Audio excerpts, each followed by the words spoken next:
Okay, so we're going to start off by making the crust, and I've been experimenting with this. I used to use the more coarse almond flour, but this is the blanched and superfine almond flour, and it really works a lot better. Unless you like more of the texture of the more coarsely ground almond flour. And I'm going to add to this just a pinch of salt. And I've melted some ghee. That's 1 teaspoon. Clarified butter or ghee. And then I've got 2 tablespoons of egg white.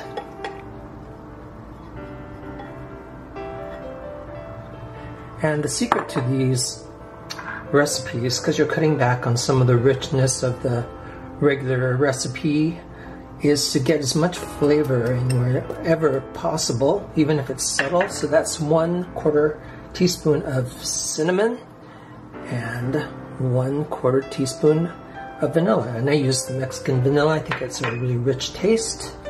And we're ready to combine that.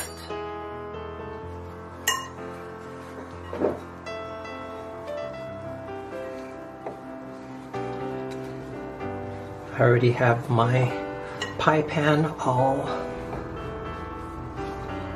greased up so that it doesn't stick as much. Don't want to get this crust too wet, just enough to make it workable in the pie pan. So you can see it's coming together.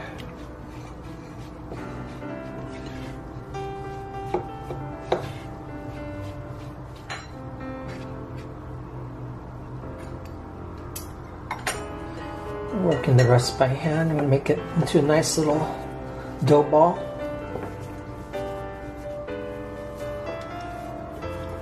The nice secret is to get it into a nice round ball so it spreads evenly in the pie pan. And that's already greased up. And I like to take my time with this. It's not rolled out, so it just takes a little more time to get it evenly pressed into the pie pan. Just have some fun with it, like you're working with Play-Doh.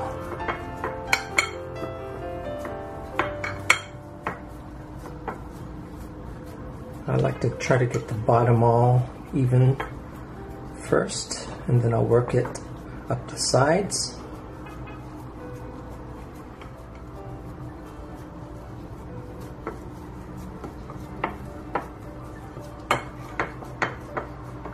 And then I use my right finger to get a little flatness on the top of the sides as they go up.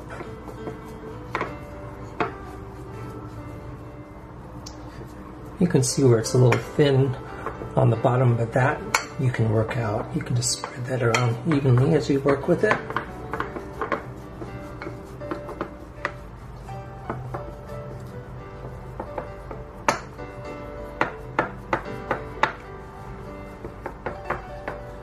So one thing you might know if you've worked with pie crusts is that this inner corner right here tends to accumulate more of the dough. So if you push right in there, you'll see it just rise on the sides. And that's what I want. I don't want it really extra thick in that corner.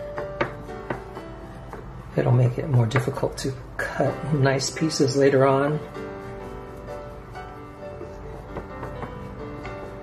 I'm not going to really be able to flute the sides of this. I just want it to be higher than when I get the filling in there.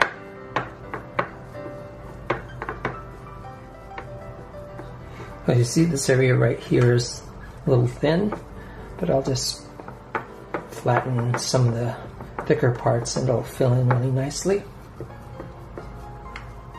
Okay, when I was using the more coarse almond flour, I didn't really worry about pricking the bottom to keep it from bubbling up, but because this is a finer flour, I'm going to do that just so that it doesn't bubble up and leave a big air pocket under the pie.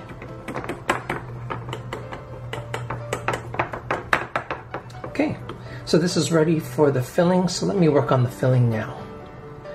In the meantime, I'm going to pop this into a 325-degree oven for about 8 minutes. Okay, so let's get started on the filling, and I just got the crust in the oven. So this is going to be 3 eggs. And I like to whisk that up a little first. Makes it easier to incorporate.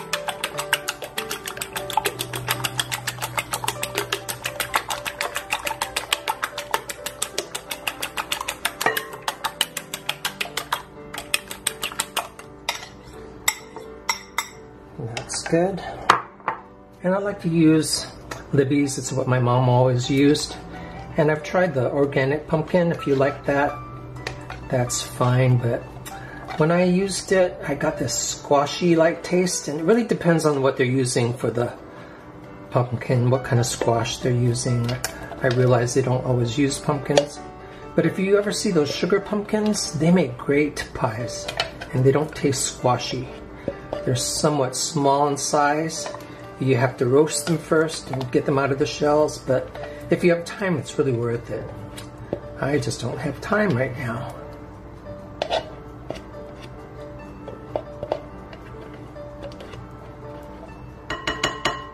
Okay, so there's that. Let's get the 3 eggs in there. 3 beaten eggs. And for the sweetener, I like to combine some naturally made sweets. So that's honey, and that's maple, and 3 packets of stevia. So there's really 2 tablespoons of honey, 1 tablespoon of maple syrup, and 3 packets of stevia. And I think it gives a nice rounded sweet flavor, so you don't have an overpowering like maple flavor or honey flavor. It's just adding some sweet to that. So there goes that. And again, like I said, the secret is to get as much flavor in this pie as possible. So that is 1/2 teaspoon of vanilla. And again, I use the Mexican vanilla. That doesn't seem like a lot of vanilla, but you don't want that to overpower the pumpkin taste either. And I did put a 1/4 teaspoon of vanilla in the pie crust. So this is the coconut milk, and that's 3/4 cup. And I'm going to whisk that all together. It's going to sit a little bit while the pie crust is in the oven. And I'm not going to forget to put my spices in there. So I like to do that the night before, so one less thing to measure out. And that is 1 teaspoon of cinnamon, 1/2 teaspoon of ginger, 1/4 teaspoon of cloves, 1/4 teaspoon of nutmeg, 1/4 teaspoon of salt, 1/4 teaspoon of cocoa powder, and that's going to go in.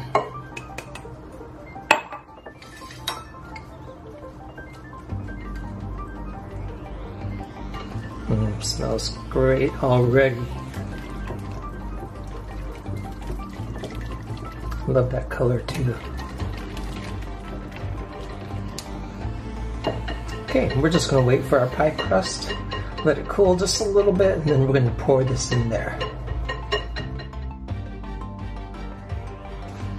Okay, so the pie crust is out of the oven. It's just slightly browned. Get the filling in there. Notice there's no bubble mounds in there. This is not a very sweet pie, so you could add more sweetener to it. I started the paleo diet because the doctor said that my years of being a sweet tooth fiend has caught up with me. So, man, I used to be the biggest sweet eater.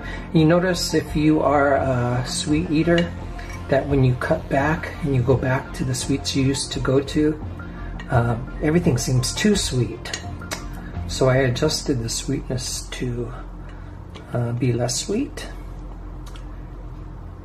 But I think it's better this way. healthier and you taste everything. You don't just taste sweetness. So this is going to go into the oven, 325 degrees for about 40 minutes. Then I'm going to turn down the oven to about 300 degrees Fahrenheit for about 45 minutes. And it should just be perfect. And last time I made this, I didn't get this overflow on the side of the crust. I guess I made the crust a little higher, but we're going to get by just fine. This time I'll just make a note to make the crust a little taller on the edges next time. So let's get this in the oven. Okay, so the pie is out. I tested it by inserting a knife in the middle to make sure it was cooked. So I pulled out the knife and it came out clean. And the kitchen smells like pumpkin pie. It smells awesome. So let's cool this off before I get to try a piece. Okay, so now the pie is finally cooled off a bit. I like it really chilled, but I also want to test it for you all.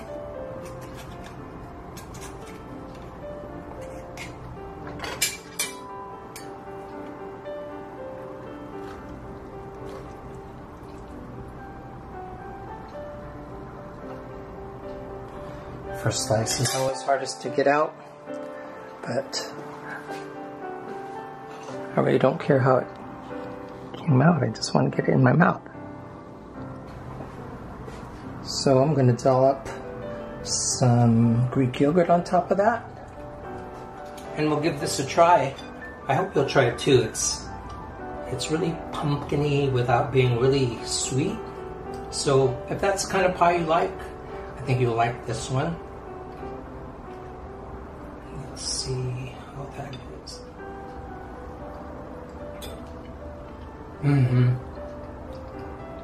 It's really good. Even though it's not really sweet, that little bit of tartness in the yogurt really balances it well.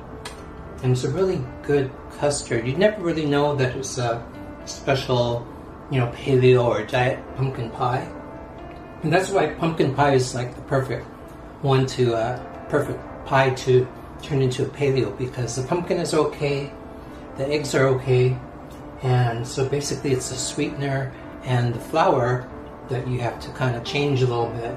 But I really think that this extra fine almond flour just really makes a great crust. I did it with the more coarse grain too, and it was fine, but I really like this one better.